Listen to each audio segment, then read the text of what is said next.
that is protective of a Caitlin Clark and what she stands for and what she represents, and they come to a conclusion that they believe. Journal opinion piece that came out about Caitlin Clark and her civil rights being violated.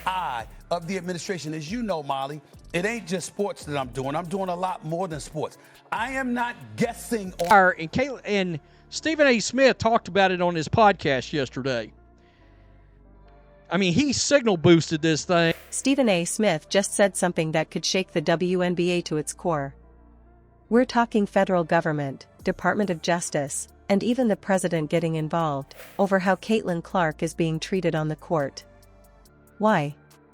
Because last season she took 17% of all flagrant fouls in the league, double anyone else. That's not just bad officiating. That could be evidence of a hostile work environment.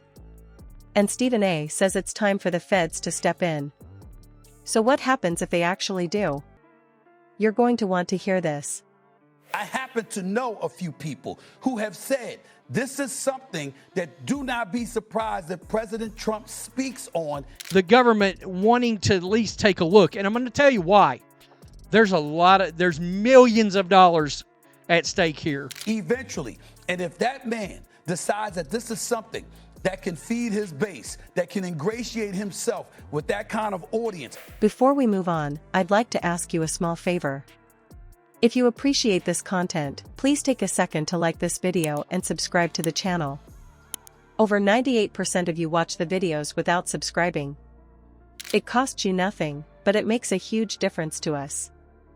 So, did you click the subscribe button? Great! Thank you so much. Now, back to the video. Millions upon millions of dollars that's been spent on Caitlin Clark by people that have traveled to try to see her play. She is being unfairly treated. That is going to be a problem for the WNBA. So I'm using... And your sentiment essentially is that this... WNBA, they have advertised her being in these games, this, that, and the other. They've moved arenas and all this. And then Caitlin Clark can't play. What does the Department of Justice have to do with the WNBA foul call?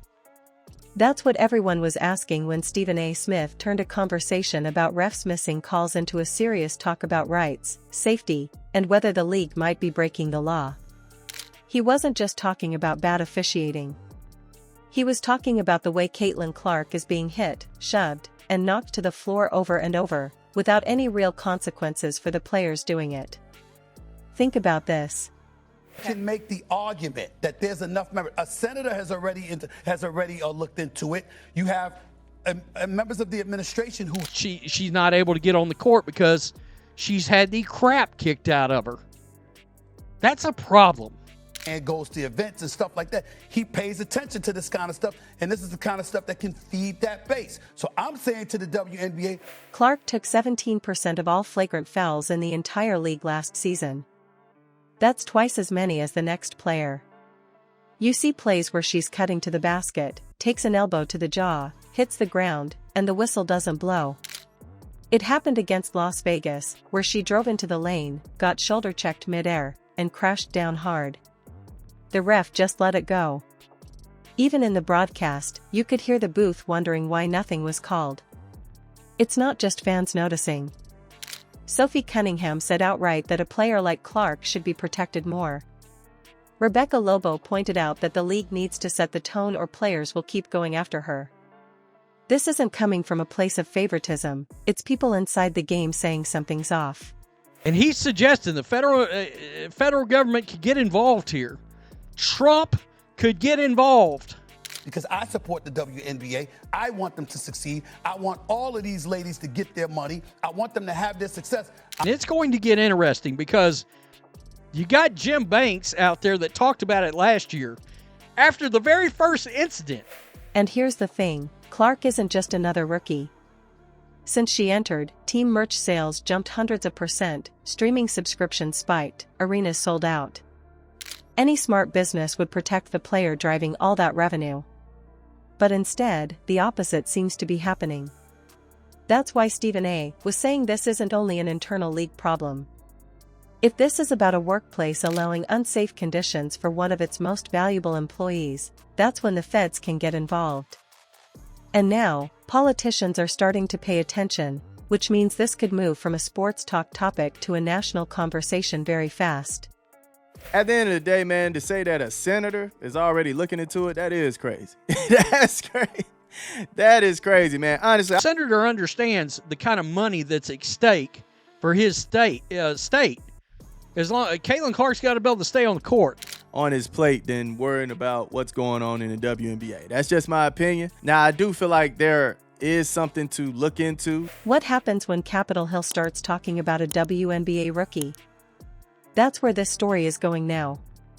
Indiana Senator Jim Banks sent a letter straight to WNBA Commissioner Kathy Engelbert demanding real answers about what's happening to Caitlin Clark. And we're not talking about some polite PR request. This is an official push for accountability that could force the league to open up its books, its emails, and its decision-making. The Wall Street Journal already poured gasoline on the fire by publishing an op-ed framing Clark's situation as both a workplace safety concern and a possible civil rights issue. That's what caught the attention of people in Washington. If it gets traction, investigations wouldn't stop at game tapes. The Department of Labor could be asked to look into player safety protocols.